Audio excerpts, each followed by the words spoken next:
Hello friends, welcome to our channel. Friends, வீட்ல முட்டை இருந்தா எடுத்துக்கோங்க. இந்த மாதிரி முட்டையை வச்சு உங்க வீட்லயும் டிஃபரெண்டா ட்ரை பண்ணி பாருங்க. உங்க எல்லாத்துக்குமே ரொம்ப ரொம்ப பிடிச்சதா இருக்குங்க. நம்ம சேனலுக்கு புதுசா இருந்தீங்கன்னா மறக்காம சப்ஸ்கிரைப் பண்ணிடுங்க. அப்படியே பக்கத்துல இருக்கிற பெல் ஐகானை கிளிக் பண்ணிடுங்க. ஒரு பாத்திரம் எடுத்துக்கோங்க. அதுல வந்துட்டு ஒரு பெரிய வெங்காயத்தை இந்த மாதிரி சின்ன சின்னதா கட் பண்ணிட்டு உள்ள சேர்த்துக்கலாங்க. இது கூடவே காரத்துக்கு ஏற்ற மாதிரி ஒரு பச்சை மிளகாயை கட் பண்ணிட்டு சேர்த்தாச்சுங்க. அடுத்ததா மல்லித்தலையை வந்துட்டு பொடி பொடியா கட் பண்ணி அதையும் உள்ள சேர்த்துக்கலாங்க. கூடவே சிறிதளவு கருவேப்பிலைகளையும் வந்துட்டு சின்ன சின்னதா கட் பண்ணிட்டு உள்ளார சேர்த்துக்கலாங்க. அடுத்ததா இதுல நம்ம இப்போ 2 முட்டையை உடைச்சு ஊத்திடலாங்க. நம்ம வீட்டில் அடிக்கடி வந்துட்டு இந்த மாதிரி வந்து கரண்டி ஆம்லெட்லாம் செஞ்சிருக்க மாட்டோம். செஞ்சு பாருங்க, உங்களுக்கு ஒரு பெர்ஃபெக்டான டேஸ்டா இருக்குங்க.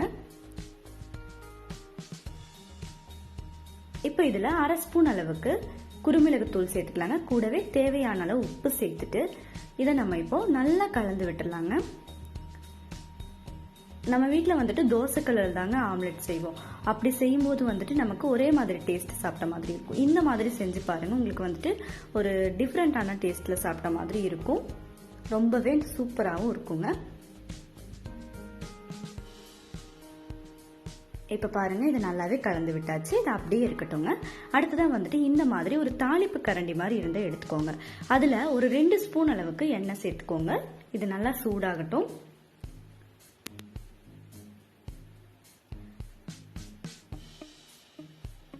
இப்ப பாருங்க, இந்த கரண்டி வந்துட்டு நல்லாவே சூடாயிடுச்சு. இப்ப நம்ம கலக்கி வச்சிருக்கிற முட்டையை வந்துட்டு இதுல எடுத்து ஊத்திடலாங்க.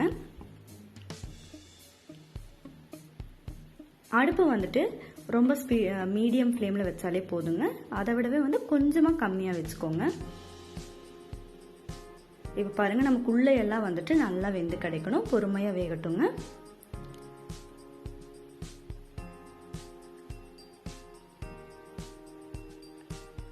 இப்ப பாருங்க, அப்படியே வந்துட்டு பொறுமையா வெந்துட்டு இருக்குது.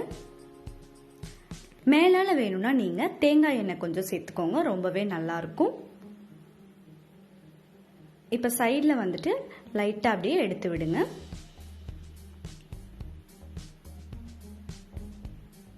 நம்ம ஒரே மாதிரி ஆம்லெட்டை தோசைக்கல்ல போட்டு சாப்பிட்றதுக்கு இந்த மாதிரி கரண்டியில வச்சு செஞ்சு சாப்பிட்டு பார்த்தீங்கன்னா வந்துட்டு உங்களுக்கு ஒரு பர்ஃபெக்டான டேஸ்டா இருக்குங்க. நீங்க வந்துட்டு இது உள்ள அப்படியே பிச்சு சாப்பிட்டு பார்க்கும்போது உள்ளெல்லாம் நல்லா வெந்து ரொம்பவே சூப்பரா இருக்குங்க. இப்போ அப்படியே வந்துட்டு எல்லா சைடும் எடுத்து விட்டீங்கன்னா உங்களுக்கு வந்துட்டு ரொம்ப நல்லா வந்துடும். இதை அப்படியே வந்து திருப்பி விடணுங்க. இப்போ ஒரு ஸ்பூன் வச்சு அப்படியே திருப்பி விடுங்க. இப்ப பாருங்க, அப்படியே அப்படிதாங்க, இப்படி திருப்பி விட்டுருங்க. இப்ப சைட்ல எல்லாம் வந்து நல்லா எடுத்து விடுங்க. ஒரு சைடு நல்லாவே வெந்துருச்சுங்க. இன்னொரு சைடும் வந்துட்டு நமக்கு நல்லா வந்து வெந்து கிடைக்கணும்.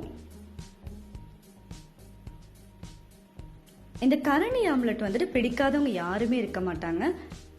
இப்பதாங்க நம்ம வீட்டுல அடிக்கடி செய்யறதுல முதல்ல வந்துட்டு பாரம்பரியமா வந்துட்டு இந்த கரண்டி ஆம்லெட்டை வந்துட்டு செஞ்சுட்டே இருப்பாங்க. இப்ப பாருங்க, இன்னொரு சைடும் நல்லா வெந்துருச்சு. பார்க்கும் போதே பாருங்க, அப்படியே எடுத்து சாப்பிடணும் போல தோணும். அந்த அளவுக்கு ரொம்பவே நல்லா வந்திருக்குதுங்க. இப்ப வந்துட்டு நம்ம ஸ்டவ் ஆஃப் பண்ணிடலாம். இதை அப்படியே வந்து இன்னொரு பிளேட்டுக்கு மாத்திக்கலாங்க.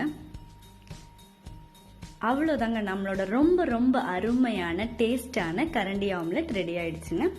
இது செய்யறதுக்கு நமக்கு அதிகமான டைம் தேவைப்படாது.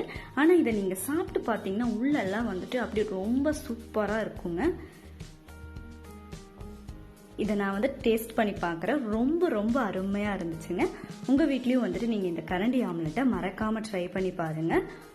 ஆம்லெட் பிடிக்காதவங்க கூட இந்த கரண்டி ஆம்லெட் செஞ்சு கொடுத்தீங்கன்னா ரொம்பவே விரும்பி சாப்பிடுவாங்க.